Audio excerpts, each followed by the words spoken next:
Welcome back to the shop, everybody. This week's video takes place in 2026 week 13, March 23rd through March 29th, and as you can see, we have an engine block uncovered and on the engine stand. So this week we are going to start putting this engine together. Now keep in mind, I am not an engine builder. I really don't know what I'm doing. I did rebuild my last engine, but you know, that wasn't exactly the same caliber that this engine is. So this is going to be a Dart SHP block. I'm going to have a 125 bore. It's going to be a 3/4 stroke with a 5/4 rod, giving this 363 cubic inches. With the heads I've chosen, I should have in the ballpark of 9.5 to 1 compression. The reason why I went with such low compression is I'm going to be running this primarily on pump gas. There will be occasions where I have higher octane fuel, but I don't want to rely on that. I want to be able to drive this safely on the street, and then if I want to go and party even harder, I can throw some different fuels at it. So the first thing I'm doing is getting the crank out of its packaging, giving it a bit of a cleanup, and you'll have to excuse me as I'm going through this video. I'm also recording with another camera, more of an instructional video on how I'm building my engine. So you'll see the second camera there. Periodically I'll be going and adjusting it. I did my best to cut all that kind of crap out, but obviously I missed some. But as I'm going through this, you know, I'm talking to the other camera. Most of that is being shot in 4K. Some of the early stuff was only 1080. But, you know, I will put that out at some point in time when I'm not entirely sure. So, this is a brand new crank. So, all I'm doing is I'm taking my micrometer and I am measuring the main journal sizes. I'm measuring the rod journal sizes and just trying to, you know, establish what my base measurements are. Now, I've never really done this, so I have to redo this a few times just to get readings that I think are at least fairly reasonable and accurate. The measurements are a very good indicator as to, you know, how true everything is. But at the end of the day, my main concern is the bearing clearances, and I'll get into that in a little bit. But yeah, so I'm just going to go through and continue on measuring this.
Alrighty, so back over at the block. Did I install the bearings?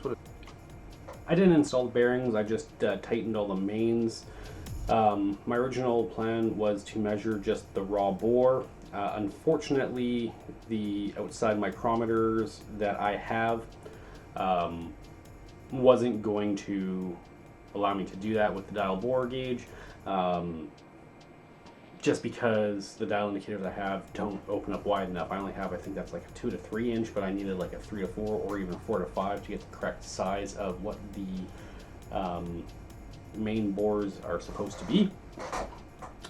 So I'm just kind of trying to figure stuff out. Like, as I said, I'm not an engine builder, so measuring all of these things is very new to me, and I have to do it a few times and test it out and retry and retest and redo, just because, yeah, I'm not 100% sure what I'm doing here.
I realized that I'm not going to be able to measure the bores just raw on their own, and that's because I don't have a outside micrometer yet that will allow me to set the sizes correctly. So I'm like, okay, screw it. I'm just going to put the bearings in, and I'm just going to measure my bearing clearances compared to my main. So the way you're going to measure your bearing clearances compared to your main is you take your outside micrometer, you measure the size of the main journal on the crankshaft, you lock in your measurement on the outside micrometer, you loosely put that in your vise, and then you set up your dial bore gauge to 0 based on the size of your outside micrometer. That means that the outside or the dial bore gauge will be able to measure increase or decrease in gap when you go to your bearing. Now, when you go to your bearing, you want an increase in gap, because if it's too tight, that means your crank will not move. So I'm shooting for between like 2.1 and 2.9 on my bearing clearance. And that's, when I say 2.1 and 2.9, that's 2/1000 and 1/10 or 2 9/10 clearance. So like 2/1000 is half the thickness of a sheet of paper. So it'll effectively be like 1/1000 on either side when the crank's in there and the engine's running. It blows my mind how close these parts are together. Like I kind of wish I understood the science behind it, because once you build an engine, you're like, huh, that's really that close together? Half of a sheet of paper separating the crankshaft from the engine. And if that, half of a sheet of paper on either side goes away, you're going to destroy the engine. Like, it's just, I think it's kind of mind-blowing, honestly. But yeah, so that's my dial bore gauge. And so I've set it up based on the outside micrometer, and I'm now measuring the bearing clearance. Now, the problem is my dial bore gauge only measures accurately to the closest 1/1000. It does not measure tenths of thousandths. So my measurements with this tool are inaccurate. They are a guess at best. I will see that I have 2/1000 clearance at least, but what the exact measurement is, I don't know. So I do end up using my tool and going through all the mains and getting some guesstimations. But then luckily I have a good friend who allows me to borrow his, because his does measure to tenths of a thousandth. So it allows me to be way more accurate when I'm doing these measurements, which accuracy when you're doing a high dollar, high power and performance engine is a really good thing. I want to do my due diligence to measure everything and check everything before I put it together, because I want to know ahead of time if anything is out of spec. So if anything's out of spec, I can either fix it or decide, okay, it's out of spec but not so out of spec that I need to stop what I'm doing. So yeah, so for each main journal, I take my outside micrometer, I measure the outside main journal, I set up my dial bore gauge for that main, and then I compare it to the bearings in the block. So at first I'm trying to do this with all the caps installed. Unfortunately, my dial bore gauge isn't long enough. It's not like if I had a high-end engine dial bore gauge, I'd be able to do all 5 mains no problem. But this is just a rather inexpensive one. So yeah, so I'm just gonna go through the mains. I eventually have to take some of the mains off in order to measure them all, and you'll see that I periodically I take the caps off and do my measurements, and then you'll see me shortly thereafter redo all of this with a different dial bore gauge, because my friend lent me his, and that allows me to actually complete this successfully.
just so unconfident in myself because I've never really done any of this before that you'll actually see that I do this like 2 or 3 times. Like I redo this a few times throughout, you know, the entire process, and I may even do it one more time. I haven't fully decided yet.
Alrighty, so now that I have done my best to measure all of the main bearing clearances, we can also do the same with the rod bearings. So the rods go onto the crank, just like the crank goes into the block. There's bearings between the components. So what we want to do is we want to measure the how much clearance I have on the bearings. And so as you can see, I'm using my vise clamped down to the bench. I've got some kind of like plastic jaws in the vise. I don't want to, just use my steel jaws on this rod. That would be a bad deal. But as you can see, I'm having a hell of a time getting these bolts broken loose. Like the plastic jaws are moving. I almost feel like I'm bending the rod. Don't think I am. Those rods are probably way stronger, and it's probably the plastic bending, but that's just how I feel, because of course that's a super expensive rod and I feel like I'm doing it damage. I finally got them loose, and so just getting the first cap off, gotta use a mallet a little bit because there are some locating tangs on there. Getting the first bearing in, and then when I go to start torquing the rod, these plastic jaws are just not up to the task, and I initially get the torque value incorrect because I didn't think to measure, so I was even going at like a lesser torque spec, and these little tiny plastic jaws were just not good enough to handle it. So fortunately, my friend was like, yeah, I've got a connecting rod vise as well you can borrow. So after struggling with these rods, back over to my friend's place, where he lent me his connecting rod vise, and then I was able to do all the work that I needed with the vise. So what I'm doing right here is the rods need to be torqued to, at this point in time, I'm doing 25 foot-pounds and 35 degrees, 55 degrees, something like that. And you'll see here that as I'm like trying to tighten this, like it's just, I'm having no luck with the vise as it is with these plastic jaws. So instead of just continuing on and potentially damaging a rod, my first thought is like, okay, I will 3D print a new set of vise jaws that will allow me to torque these properly. And then I called my friend and I was like, hey, do you have this? He's like, yeah, I do. Come get it. So yeah, in a second here, you'll see that I stop fighting with this, and then we'll cut to when I have the proper tool.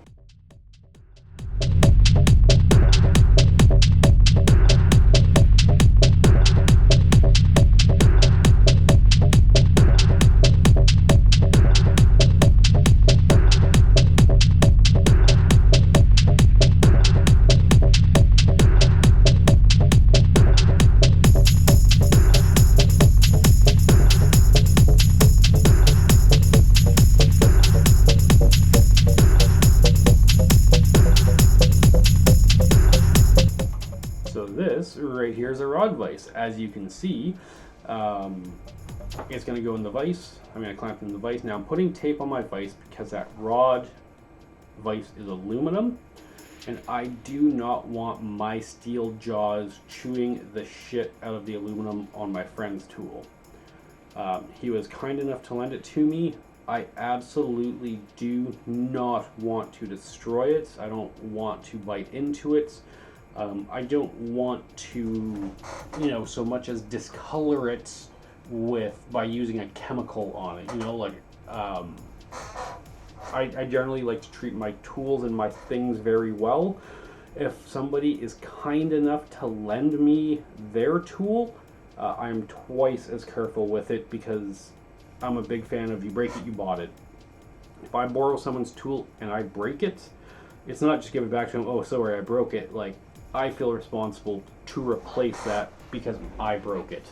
They didn't break it, I did. Now, if it's already like a super old tool, you know, and they're like, well, you know, I've had this for a long time, it might break.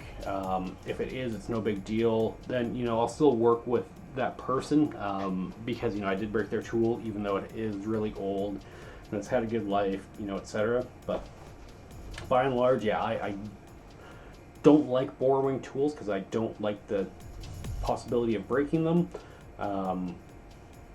So I do actually end up buying my own, just so I have it in the future. Just like I did actually buy my own dial bore gauge that goes to tenths of a thousandths, just so that I have it in the future. Yeah, so I'm just going to go through. I'm going to put bearings in all of the rods. I'm going to initially torque them all to the wrong torque setting because I wasn't thinking. But you know, as I was going through this, I did it to think to myself, I'm like, wow, all of these rods are way tighter than what I appear to be tightening them to per the instructions. So then I eventually clue in, take a minute, measure the actual size of the bolt, and I'm like, oh, that's why. I got the size of the bolt wrong. So I'm actually doing the torque setting for a 3/8 bolt instead of a 7/16 bolt. Yeah, it's a 7/16 bolt in this rod. So luckily I figured that out before I'd measured anything. I was able to correct it and then go to the correct torque setting, which is 30 foot-pounds plus 60 degrees. You'll see that I start out by doing the degreeing by using a little magnetic angle finder and just, you know, working it down as I go. On the bench, in the bench vise, this actually works really well. So that's 30 foot-pounds there, or actually that's 25 foot-pounds. And then I'm just going to use my ratchet with this angle finder. And yeah, on the bench, this actually works great. I'm able to get that. I think I'm doing 25 and 55 degrees right now. And I was actually surprised how well it worked. But then I thought to myself, well, when I actually get these rods in the engine, it's going to be a lot harder to use that angle finder. So I actually went out and bought a new torque wrench that does angle.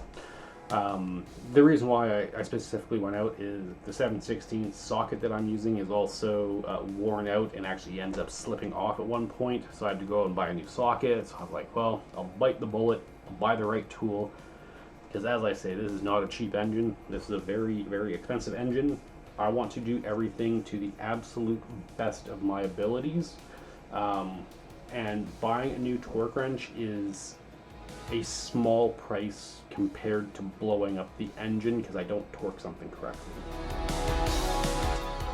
So that being said, I'm going to just go ahead, untorque all the rods, get all the caps off, put bearings in them all, and then I will measure the inside bearings just like I did on the crankshaft and the main bearings.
actually measured the crank.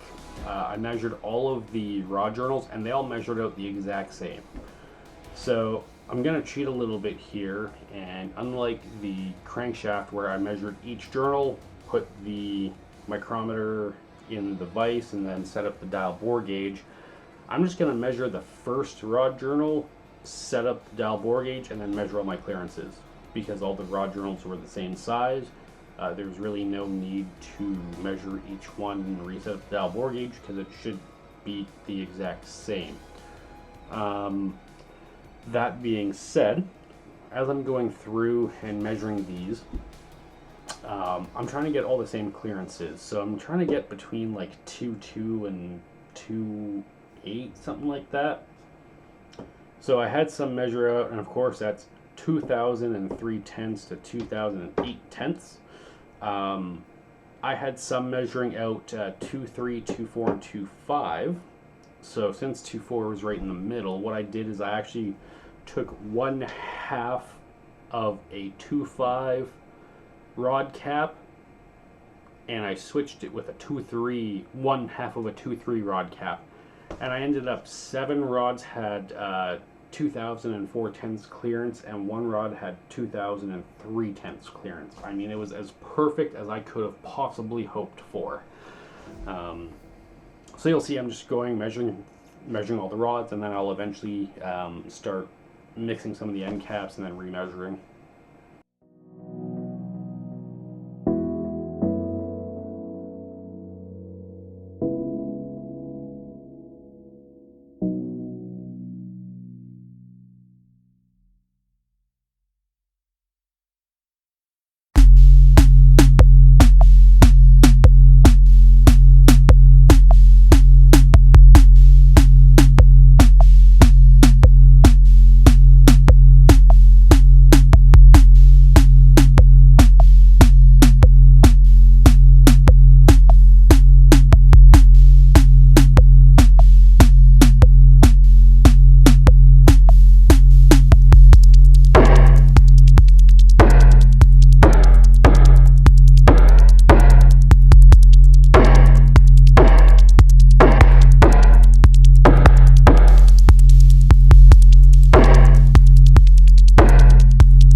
the measuring is done, I'm going to go ahead and take the block outside and give it a wash.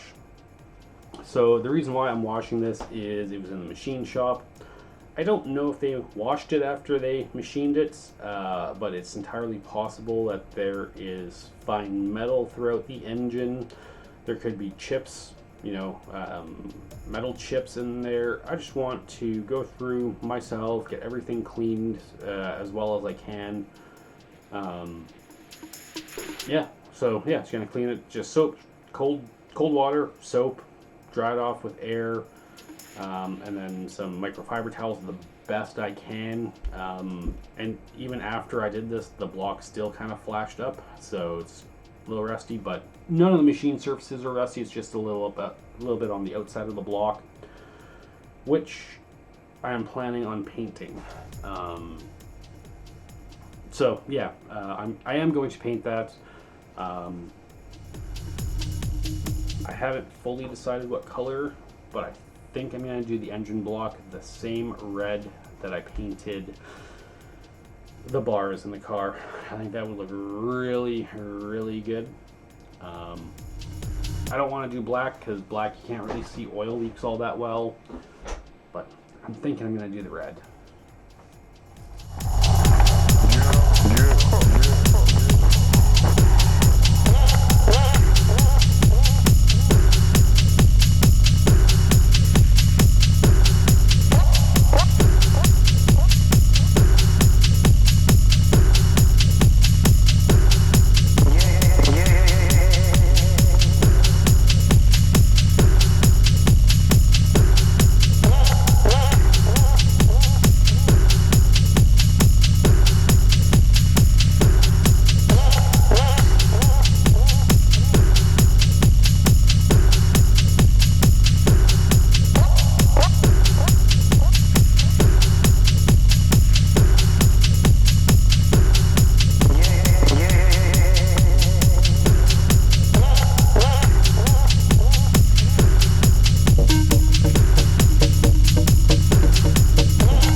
Alrighty, now that the block is cleaned and dried, it is time to install this camshaft. So, as the box shows, this is from Cam Motion. It's a low lift solid roller. I believe it's 253 duration and 640 lift with 112 or 114 degree lobe separation. I have to look at the cam card to tell you for sure, but it's something in that ballpark. Should be a healthy street cam, be decent at the racetrack. I talked to the guys there, they were great. You know, they took my phone call, they talked to me about the goals for the car, what it is, and they built this camshaft profile. So the reason why I'm installing this first is what I can do is I can install some lube on the lobes. And as you can see, I can reach my hand right through the engine. So as I'm installing this, I can actually very gently guide the rear of the camshaft. And when I get to this point where it's just about fully installed, I can install a good healthy amount of assembly lube on all of the crankshaft journals. Because, you know, if you just install it before it goes in, you know, the rear bearing has to go through 4 different bearings before it gets to its final home, so it's very easy to potentially wipe all of that off. So with the camshaft going in, I'm going to install the camshaft retainer plate. Now I'm using blue Loctite on this, but I'm thinking I might actually switch out to red Loctite. I'll do a bit of research and figure it out. It's very easy to switch to red Loctite right now. Just pull it out, put red Loctite on, put them back in. These are cranking down to, I think, 144 inch-pounds, I think. Not foot-pounds, inch-pounds. So that's like 12 foot-pounds. And so this is a rollarized cam bearing. Nope, not a rollarized. No, that's wrong. This is a rollarized timing set. Not cam bearings, conventional cam bearings, but a rollarized timing set. The reason why I went with this is hopefully should give me a little bit more just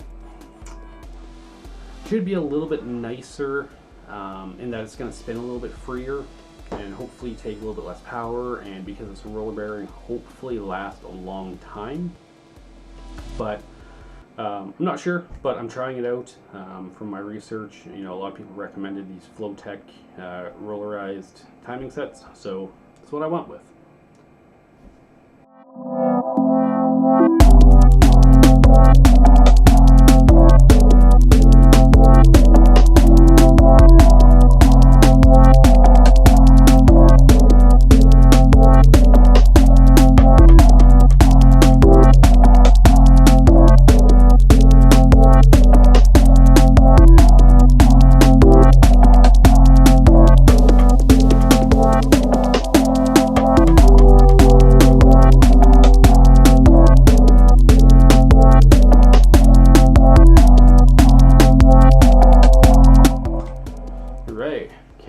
installed, it is time to attempt to install the crankshaft.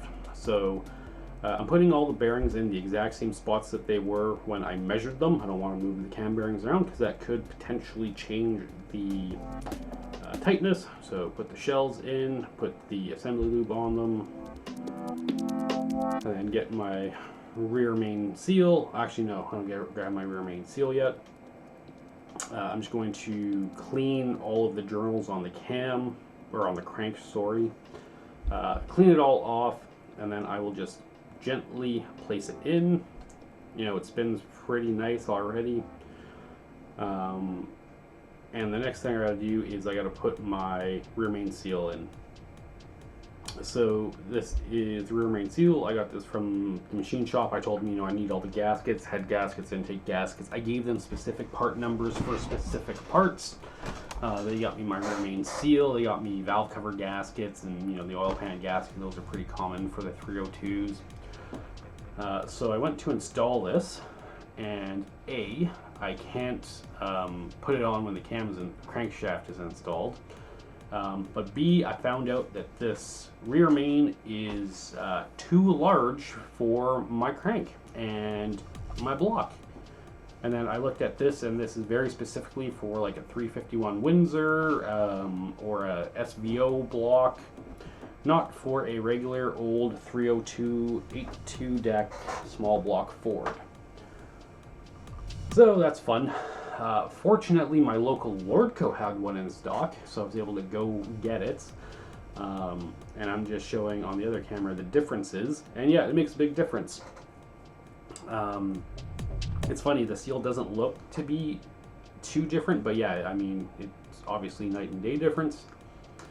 So, reassembly lube. I was going to put the crank in, but I was like, no, let's be a little bit smart here, and oh no, I wasn't smart here yet. I'm still, for some reason, trying to put the rear main on after the crank is installed, which is just dumb.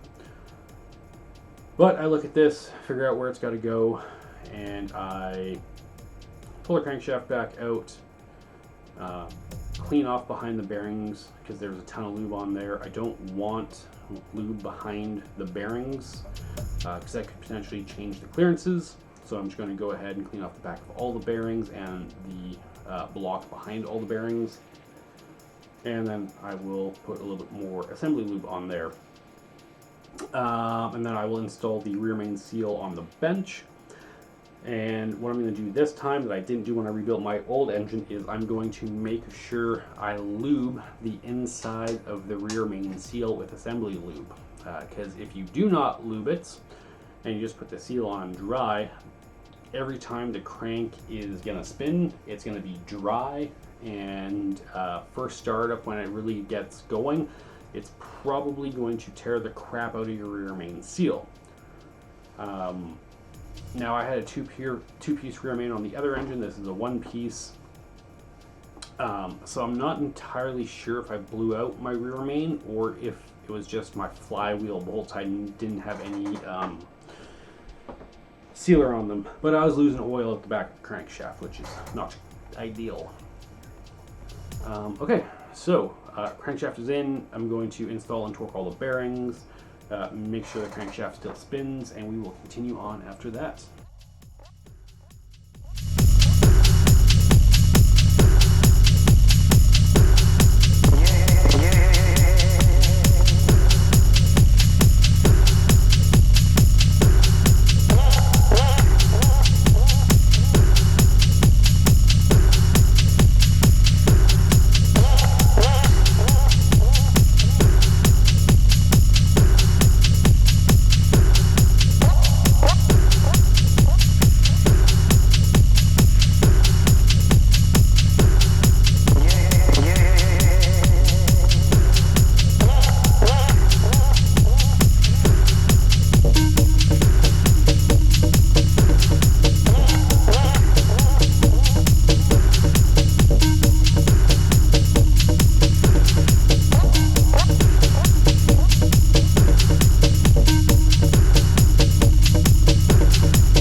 first thing I'm going to do when the crankshaft is in, I'm going to check my crankshaft endplay. So, in your engine, your crankshaft is going to move backwards and forwards as you push the clutch in, or as your converter, charges. It's going to put some force on the crankshaft. So you just want to measure how much play you have in the crankshaft. So I'm getting my dial indicator set up on the snub of the crankshaft. What I'll do is I'll take a small pry bar, just push the crank all the way one way, doesn't matter back or forward, and then push it the other way and just measure the difference. Mine ended up measuring out at 6 thou, which I believe is perfect. So yeah, really happy with that. No complaints there.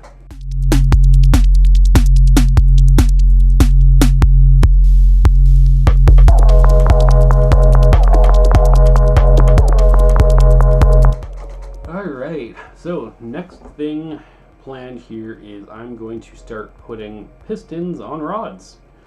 I got all the clearances measured out, so now it is time to put the pistons on the rods. So what does that entail? This is a floating wrist pin. I don't have to heat up the rod. So I'm getting all my pistons laid out. I just want to make sure that I'm putting the pistons in the engine the correct way. The valve reliefs will go towards the top of the engine because the head sits on the top, and the valve will come down into it. On these rods, there is a chamfer on one side, and that chamfer goes to faces the crankshaft. The flat side faces the rod that it shares the journal with. Now, in my engine build video, I will explain this. I don't know when that's going to come out. I'm probably going to do it as a series, not just one big long video, because that one big long video would be like 12 hours. But I will go through and actually show all that in detail. But yeah, so as I say, I'm just going to go ahead and kind of get these rods all laid out.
So I have never installed rods on pistons before, and this is a floating wrist pin. It's a little bit more performance. There's a little bit less drag and whatnot.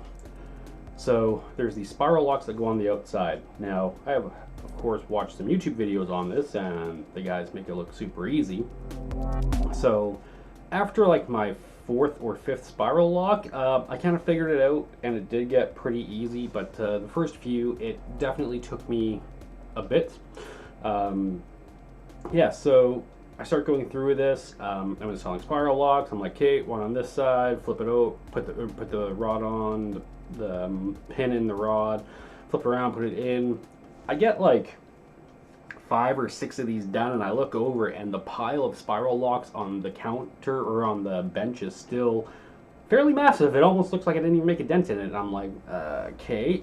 And then I look at the bag, and it says quantity 32, and I'm like, wait a second, 8 pistons, 2 times 8 is 16. Why do I need 32 spiral locks? Well, apparently diamond pistons run 2 spiral locks per piston. So 2 per side, sorry. So 4 per piston, 2 per side. And so I just had to go back and add another spiral lock to each side. And as I said, like once I got it all figured out, it went pretty easy. I didn't really run into any issues or any troubles. So yeah, that's what I'm going to be doing for the next little while here.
Alright, so as I'm going through and putting spiral locks, the rest of the spiral locks in, one thing to note is I now have driver's side pistons and passenger side pistons. So on the passenger side, that's cylinders 1, 2, 3, 4. Driver's side is 5, 6, 7, 8. So on the passenger side, or cylinders 1, 2, 3, 4, the way the crankshaft lines up in the block, the rod sits at the front of the journal towards the front face of the crankshaft. So I need to have a chamfer on the front side to clear the little, not recess, it's not a fillet. Is it a chamfer? No, maybe it is a fillet, I don't know. There's a little area that protrudes on the crankshaft right in the corner where the two meet to give it a little bit more strength, and you need to have the chamfer there, both front and back. So if I messed up and I put one of these rods on the wrong side, I would have the non-chamfered side to where that little extra metal is, and it could clamp down and remove all clearance and not allow the crank to spin. So it's incredibly important that you make sure you have your rods lined up the right way, and then I of course have the piston recesses on the top because that's where the pistons are in the head.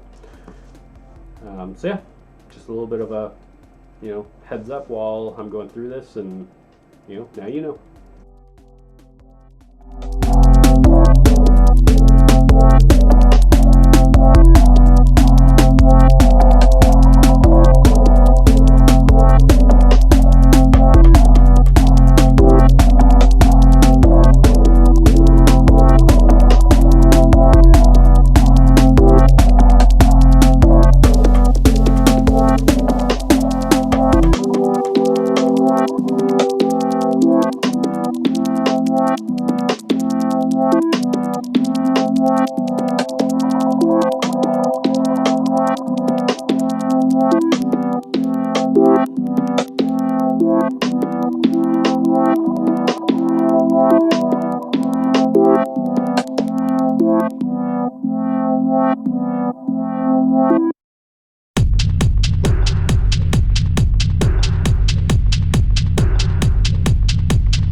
Now that we have all 32 spiral locks on, I'm just going to do a little bit of cleanup.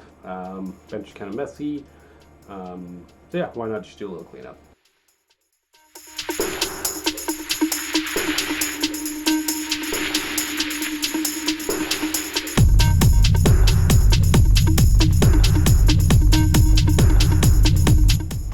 Alright, now that I've got got a little bit of cleanup, I'm going to start figuring out these rings.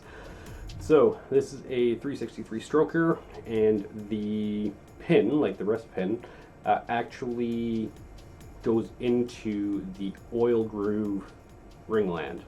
Just in order to make this a 363, the pistons are very short, the rod's kind of long, so the piston wrist pin has to go into the oil groove.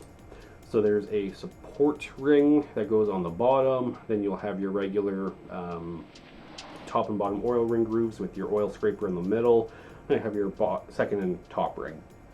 So I'm just reading through the instructions, doing my best to figure this all out and understand it. Looking at the rings, there is a slight chamfer on one edge, and according to the instructions, that edge is going to go up. So just making note of that. Always read the instructions. The instructions that I get today may be different than the instructions that I get on the next set of rings. So it's never a smart thing to assume that all the rings, all the instructions are the same. Always read it.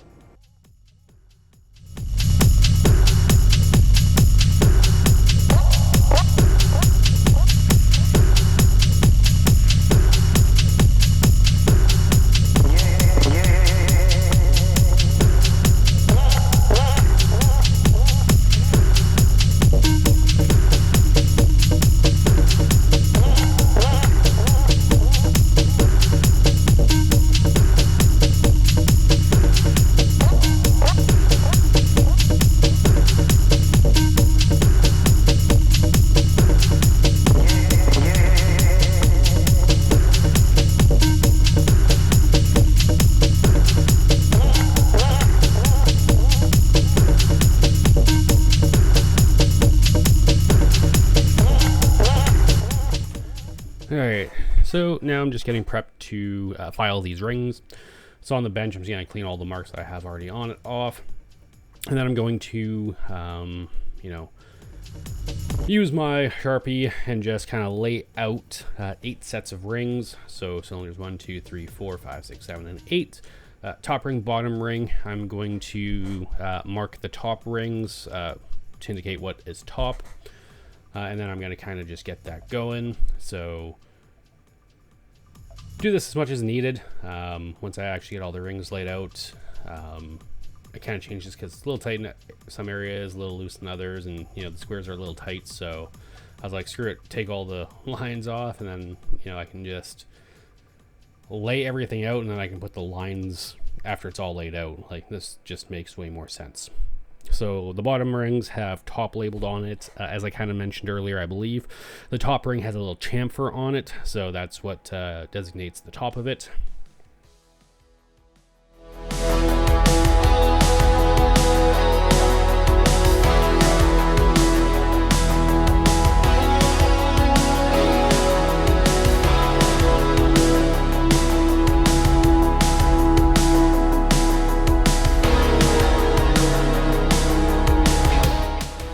Alright, it is time to start filing rings. So the process is, I'm going to put the top ring in the cylinder. I have that little tool on the edge of my bench there, the black circle. It will push the ring evenly down into the cylinder. And then from there, I'm going to have all of these feeler gauges that I'm laying out on the bench right now, and that will allow me to figure out exactly what the gap is on the ring as I'm going through this. Yeah, so the top rings, these are 125 plus 5. So really 4 125 plus 5. So the reality is my bore is 4 125, but these are also set up to handle a slightly larger bore. So these rings, for my bore, I have a lot to file off initially. Like, I'm shooting for a gap of 29 thousandths. I'm starting with probably minus 10, minus 5, something like that. So I'm taking off 20, like I'm taking off 35 initial, just like not even thinking about it. And then after I take off that 35, then I'm really fine tuning it and I'm sneaking up on it. If I'm at 25 and I need 4, I'm only going to take 2 and remeasure, and take 1 and remeasure, and to getting up to that final diameter. A couple of them I go over, a couple of them are 30s, so not the end of the world to be a little bit bigger. There's a saying, if your ring gaps are too big, no one's going to know. If your ring gaps are too small, everybody's going to know. And the reason being is if your ring gaps are too small, as it all heats up, what's going to happen is the ends of the rings are going to touch, and then it's going to break the top of your piston, and you're going to have a very, very bad day.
Well, folks, as you might be able to tell by how long this last end part of the video here has been, filing the rings is a very long and time-consuming process, and that's punctuated by the fact I'm not even done yet.